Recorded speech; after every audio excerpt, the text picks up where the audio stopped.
বিস্তীৰ্ণ অঞ্চলটো সোণোৱালী ধাননি পথাৰত একাঠু পানী কৰি দিলে, যাৰ ফলত চহা কৃষকসকলে 50% ধান পথাৰৰ পৰা উঠাব নোৱাৰিব।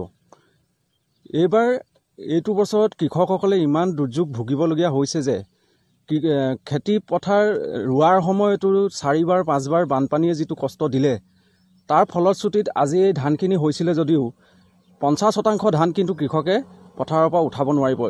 বৰ দুখৰ কথা। ইমান ধুনীয়াকৈ ইমান ভালদৰে খেতি কৰিছিলে যদিও, ইমান কষ্টৰে কৰিছিলে যদিও আমাৰ কিন্তু সেই হিচাপত কৃষকসকল লাভান্বিত নহয়।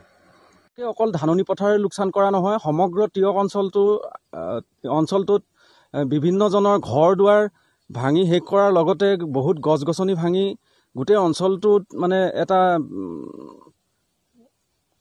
সন্ত্ৰাসৰ সৃষ্টি কৰিলে, যাৰ ফলত আজি বহুত মানুহৰ ঘৰত টিঙৰ কোনো চিনচাপ নাইকিয়া হৈ গৈছে।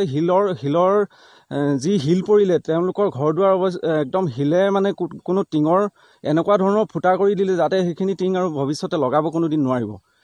আৰু আমাৰ যি নাৰিকল তামোল গছ আছিলে তেওঁলোকৰো গোটেই তামোল ভাঙি এদায় কৰি দিলে।